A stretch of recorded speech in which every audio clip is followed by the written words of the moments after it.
नमस्कार।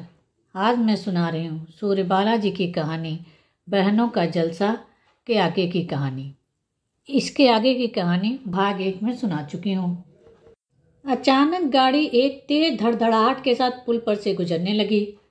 बड़ी ने जल्दी से अपना बटुआ खोला और तीनों छोटी बहनों को एक एक सिक्का थमा दिया, जैसे बरसों बरस पहले माँ और पिता दिया करते थे। हाँ, वे पुल से गुजर रही थीं। अतीत और वर्तमान के। चारों ने एक साथ खिड़की से सिक्का फेंका। छन्न की आवाज के साथ पुल के आयताकार गार्ड से टकराते सिक्के 4 नन्हे वृत्त बनाते पानी में विलीन हो गए। लाओ, एक भाई के नाम का भी डाल दें। कहाँ होगा इस वक्त? शायद बहुत दूर, अरब देशों में बन रहे बांध के नीचे बहती नदी को ही देख रहा हो, हमारी तरह। जाने क्यों अरब देश चला गया। तुझे कुछ पता नहीं?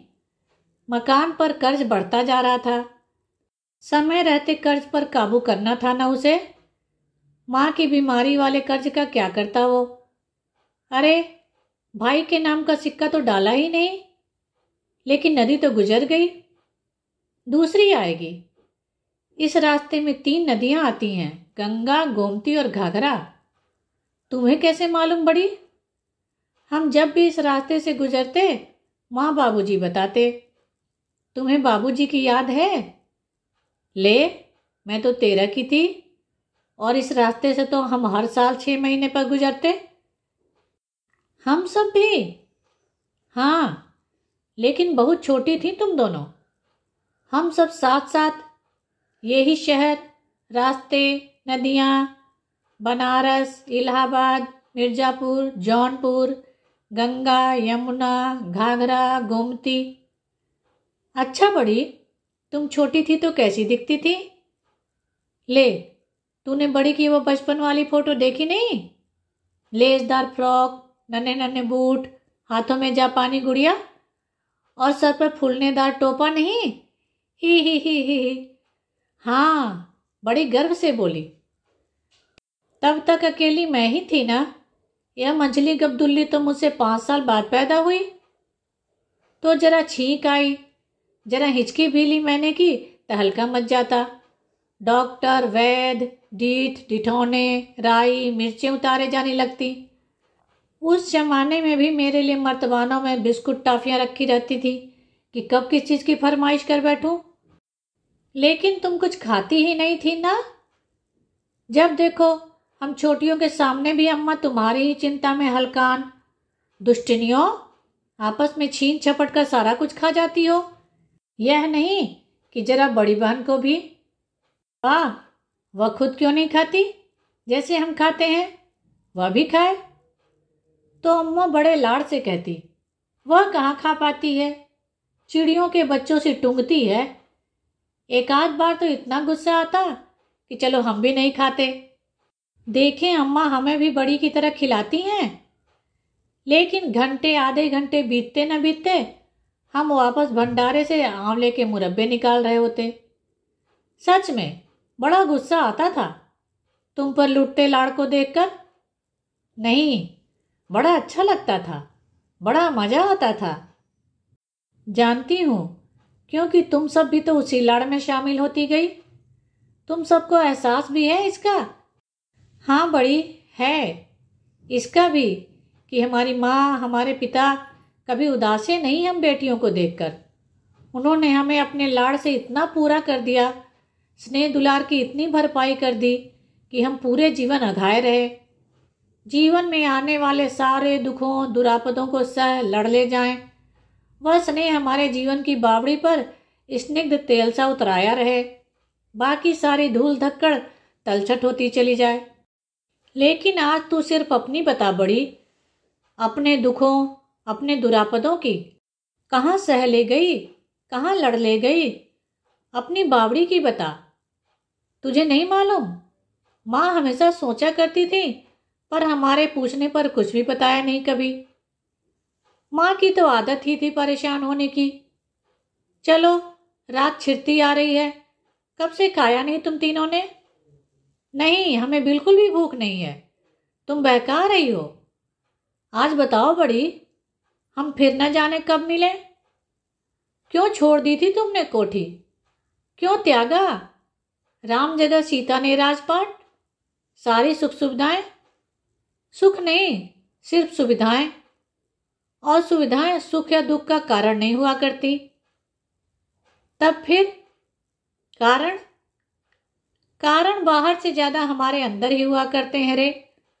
बाहर जो कुछ घटता है उससे ज्यादा हमारे अंदर घटित होता रहता है, और असल में वही हमारा जीवन संचालित करता है।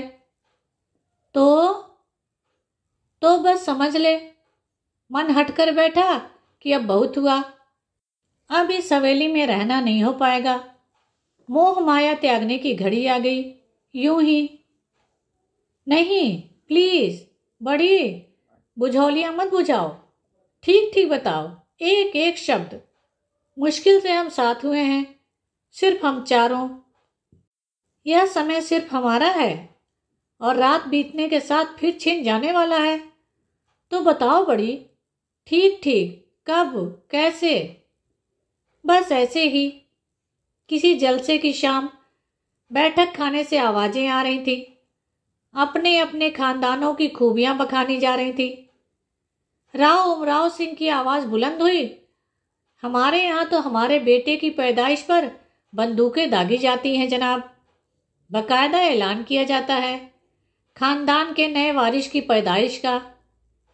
लेकिन इसके पहले कि लोगों की रश्क भरी वाहवाहियों का समा बंधे, रायजादा साहब की अंधे अंधकार से भरी आवाज गूंजी थी, लेकिन हमारे यहाँ तो बंदूक दोनों हाल में दगती है उमराव सिंह। बेटा हुआ तो भी, बेटा न हुआ तो भी। एक जोरदार ठहाके से भरी दाद मिली थी इस घोषणा को। क्या? मैंने लाख पीछा छुड़ाना चाहा, लेकिन उसके बाद रात दिन सोते जगते वे शब्द मेरे अंदर धाएं धाएं दगते रहे। मैं उन आवाजों से डरकर गुमसुमी सुरंगों में सुन्न होती चली गई। मेरे लेसदार फ्राकों की झालरें नुचती चली गईं। मेरे हाथों में पकड़ी जापानी गुड़िया छत विक्षत थी और टॉफियों वाले मेरे मर्तबान चकनाचूर। मैं शहजादियों वाले झूले की ऊंची पैंग से नीचे औंधे मुंह गिरी थी। अचानक मुझे लगा मेरी कोख को सहम कर सूख जाना चाहिए, हमेशा के लिए बंजर। और तुमने हवेली छोड़ दी ना? वहां पाने लायक था भी क्या जो रखने सहजने का मन होता? सहजने लायक तो वह बचपन था जो हमने जिया। मन में सोचा, अहंकार के इस बर्बर साए में भावी संततियां भला कैसे फलेंगी फूलेंगी। बेटी हो चाहे बेटा, ऐसी निरीसंस्थाओं के भरोसे नहीं छोड़ी जानी चाहिए। कोई सृष्टि नहीं पनपने वाली यहाँ। ओ बड़ी। धीरे धीरे उस सन्नाटी हवेली की पथरीली मनहूसियत समझ में आने लगी थी, जिसमें बरसों से किसी बेटी की कुलकारियां नहीं गूंजी थी। हवेली तरसती रह गई थी, सिर्फ कुछ मिथ्याभिमानी और अहंकारी कुटेवों की वजह से। फिर बहुत सोचा और शुभांगी को ले आई। मैं प्रतिश्रुत थी, हवेली के प्रति भी अन्याय नहीं कर सकती थी ना। लेकिन उनके माँ बाप ने पूछा मुझसे। मैंने कहा, बंध्या हूं मैं। बस इतना छुपाया कि यह बंधक तो मेरा स्वयं का चुनाव है। और बड़ी, तुम्हें नहीं मालूम तुम्हें लेकर कैसी कैसी किंवदंतियां सुनी जाती रही हैं पास से दूर से। कैसी बेतुकी अफवाहें, रहस्य भरी चर्चाएं, लोकापवादों से जोड़कर। वह सब मैं नहीं जानती। लेकिन मेरे जीवन का चरम आह्लाद जब शुभांगी ने हवेली में अपनी आगवानी के तुरंत बाद मेरे कमरे में आ मेरे पांव छुए और अपनी सौगंध देकर पूछा, आपके बंधत्व का रहस्य क्या है, मुझे बताएंगी दीदी? तो तुमने बताया बड़ी? उसकी दृष्टि इतनी निष्पाप और खरी थी कि झूठ बोलना उसके साथ छल होता। जानने पर बोली, तो अपने संकल्प में मेरी अंजलि भी शामिल कीजिए। मैं सिहर गई। नहीं, यह हवेली के साथ विश्वासघात होगा। मैं तुम्हें इसलिए नहीं लाई हूं। वह अड़ गई। बिल्कुल नहीं, यह एक नई शुरुआत होगी। विश्वासघात तो कितनी कोखों के साथ इस हवेली की पीढ़ियां करती आई हैं दीदी। आप परेशान मत होइए, हम कोई साजिश षड्यंत्र नहीं रच रहे हैं। हम सिर्फ एक सही शुरुआत की कोशिश कर रहे हैं। आपको भी बीच में नहीं लाऊंगी।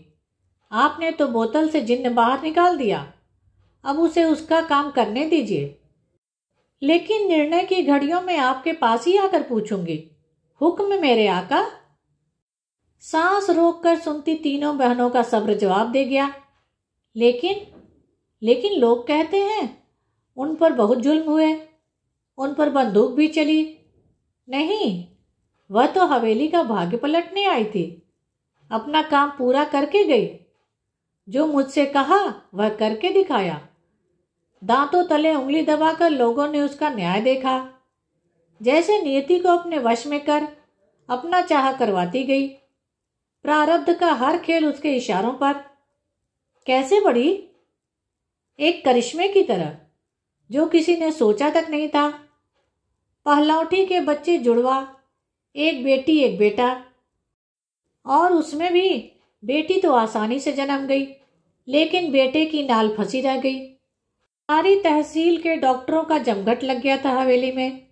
सलाह मशविरों के बाद एक मत होकर औजार से खींचकर निकाला गया शिशु को। बचा भी ले गए। निढाल लस्त निस्तेज होती हुई मुझे देखकर हंसी थी। देखा बड़ी दी, टेव रखी ना मैंने। राय साहब ने अनमने से ही सही बेटी स्वीकारने का वचन दिया, तो मैंने भी अपने दोनों की तरफ से उन्हें इनाम बख्श दिया। मुझे शाबाशी नहीं देंगी? मैं उसकी निष्पंद होती हथेलियां सहलाती रही थी। जितनी शाबाशी, जितना प्यार और जितना आभार उसका मुझ पर था, उतना ले पाने का वक्त उसके पास नहीं था। क्यों बड़ी? आशंकित बहनें रो पड़ी, क्योंकि सारे उपायों के बावजूद डॉक्टर थक्कों झोंकों में होता रक्तस्राव नहीं रोक पाए थे। असहाय से सब उसे धीरे धीरे अस्त होते देखते रहे। विजय गर्व से दीप्त आंखें बुझती चली गईं। चेहरे पर धूप सी खिली रहने वाली मुस्कान निस्पंद होती गई। तो इसका मतलब बंदूक दगने वाली बात सही है? राय साहब ने खुद उसके सम्मान में दागी और बंदूक उसके चिता के हवाले कर दी। सुनने में ये सारी बातें सच नहीं, कहानी लगती हैं बड़ी। मैं खुद भी उससे यही कहती थी, तो वह कहती थी, वैसे भी कुछ ज़्यादा फर्क नहीं है बड़ी दी, कहानी और सच में। जहां तक सोचो वह सब कहानी, और हिम्मत कर डालो तो सच। मुझे भी लगता है शुभांगी सच से ज़्यादा एक कहानी थी, लेकिन मेरे जीवन के सबसे सुंदर सच शुभांगी से जुड़ी स्मृतियां हैं। मंगल तोरण सी सजी, जैसे स्त्री जीवन की सारी ऊर्जा, सारा वरेण्य संचित हो वहाँ। बहुत चिढ़ाती, खिजाती थी मुझे। कभी कहती, आज रात राय साहब से बात करने वाली हूँ दीदी, तैयार रहिएगा, क्या मालूम आज की रात ही गोली चल जाए। फिर मेरा सफ़ेद फक होता चेहरा देखकर हंस पड़ती। आप भी बड़ी दी, शुभांगी को समझती नहीं है क्या? आपका चाह पूरा किए बिना हिलने वाली नहीं इस हवेली से मैं। लेकिन ये तो बताइए, बाद में, बहुत बाद में, कितनी कितनी बेटियों की सप्तपदियां पढ़वाना चाहेंगी आप इस हवेली के आंगन से? आप जितनी कहेंगी उतनी बेटियां जन्मूंगी। और हंसती जाती। मैं भावुक हो जाती। न जाने कितनी पीढ़ियों की अजन्मी बेटियों का ऋण हम पर है शुभांगी, जो हमारे बचपन वाली लाड़ दुलाड़ की अपार संपदा से वंचित कर दी गई। यह प्रायश्चित लंबा चलने वाला है। बाप रे, तब तो आप ही चलाइएगा, समझी? मैंने आपका कहा किया तो आप भी मेरा कहा, और करना भी क्या है, एकदम आपकी मनचाही बात। आप ढेर ढेर सारी बच्चियों में अपना बचपन ही तो साकार होते देखना चाहती हैं ना? हाँ शुभांगी, एक ऐसा बचपन जो पूरा जीवन संवार ले जाने की ताकत और आत्मविश्वास दे पाए उन बच्चों को। हमारे पास जो पूंजी होगी वही तो हम सारी उम्र दूसरों पर खर्चेंगे, सौंपेंगे। हमारा बचपन तो एक अदृश्य ताल की तरह है ना, जब चाहे डुबकी मारकर तरोताजा हो लें, नई ताकत, नई ऊर्जा, और मछलियों की तरह जी भर कर तन मन भिगो लें, और जब लोग पूछें मछली मछली कितना पानी, छोटी मुग्ध खिलखिलाई, तो हम कह सकें कि इतना पानी कि समूची धरती कमल ताल सी खिल जाए। रेलगाड़ी की यह आधी रात हम सब ने आंखों में काट दी। सुबह जल्दी उठना है ना, चलो सो जाओ सब। बाहर भीतर सन्नाटा गहराया था। ट्रेन अपनी रफ्तार पर। अंधेरे में एक सहमी फुसफुसाहट तैरी थी। बड़ी सो गई? नहीं संजली, तुझे ही सोच रही थी। एक बात कहनी थी तुझसे। कह डाल। तुम्हारे और शुभांगी दी जितनी तो नहीं, लेकिन एक छोटा सा सही पर बहुत दुस्साहसी कदम मैं भी उठा ले गई। तुमसे उस पर सही करवाना चाहती हूँ। मंझली और छोटी के सामने हिम्मत नहीं पड़ी। बड़ी वृंदा मेरे पास नहीं है। मैंने उसे एक रात चुपचाप पिछले दरवाजे से चली जाने दिया। जानती हूँ। क्या? कि गलत नहीं किया तूने। बस यही सुनना था तुझसे। तेरी जगह हम तीनों में से कोई होती तो अपनी बेटी के साथ यही करती, समझी? लेकिन आशुतोष ने तो उसका गुस्सा मुझ पर उतारा। तो जान गए वो तो जानते ही। मुझसे उगलवाने की तरकीबें उन्हें मालूम है। हम सबको सच छुपाने की युक्तियां भी तो नहीं आती ना। वृंदा बहुत रोती थी। वह इस तरह अपने घर से रात के अंधेरे में छुपकर नहीं जाना चाहती थी। वधु वेश में धान पान के साथ विदा होना चाहा था उसने, बिट्टल ने भी। उसे यह भी पता था कि उसके जाने के बाद आशुतोष मुझे मत बता मंजली, मेरा मन हल्का हो जाएगा बड़ी। लेकिन मेरा मन भारी हो जाएगा बेटा। तू बस इतना सोच, तूने वृंदा और विट्ठल को उनके जीवन की सबसे बड़ी खुशी सौंप दी, जो मुझे नहीं मिली ना बड़ी। तभी तो तूने बेटी के सुख की कीमत अदा करने का जोखिम उठाया। लेकिन मन घबराता है बड़ी। पता नहीं कैसे हैं दोनों। आशुतोष का ठिकाना नहीं। दोनों ठीक से हैं, सुरक्षित। सच? तुमने कैसे जाना बड़ी? वृंदा ने मुझे पत्र लिखा था, फोन पर बात भी की। उसे और विट्ठल को तेरी बहुत चिंता है। लेकिन आशुतोष समझ जाएंगे। एक इंसान उनके भीतर भी है। तू ले आएगी उस इंसान को बाहर।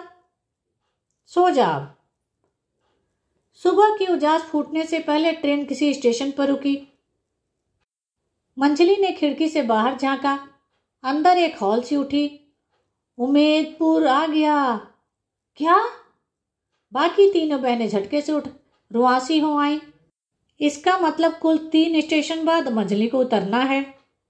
छोटे मोटे सामान समेट ले मंजली। बड़ी ने पीठ पर हाथ रखा। मैं स्टेशन से चाय लाती हूँ, संजली थी। धत पगली, अभी तो सुबह की किरण भी नहीं फूटी है। मिलने तो दे। देख तो रही हूँ पूरा प्लेटफॉर्म कितना सूना सनाका है। मेरे 2 स्टेशन बाद ही तुझे भी तो बस पकड़नी है। फिर बड़ी उतरेगी, सो तो छोटी रहेगी ही। वह आखिरी स्टेशन तक गाड़ी का पिंड नहीं छोड़ने वाली। सुन, तू संभाल कर उतार देना बड़ी को। अच्छा? मेरी चिंता मत करो, मनु और प्रिया आएंगे ही, उतार लेंगे मुझको। छोटी को ट्रेन से नीचे उतरने की जरूरत नहीं। आखिरी स्टेशन पर तो अकेली ही उतरेगी ना छोटी, और वहां से टैक्सी लेकर अकेली ही एयरपोर्ट भी जाएगी। तो बिना ट्रेन से उतरेगी? वो बात और है। वहां तो पूरी ट्रेन ही रुक जानी है। अरे, एक और स्टेशन गुजर गया। ट्रेन को थोड़ा तो रुकना था, रुकी ही नहीं। जाने कौन सी आफत आई जा रही है इस गाड़ी पर कि बदहवास भागी जा रही है। हमेशा लेट होती है यह ट्रेन। आज लेट भी नहीं हुई।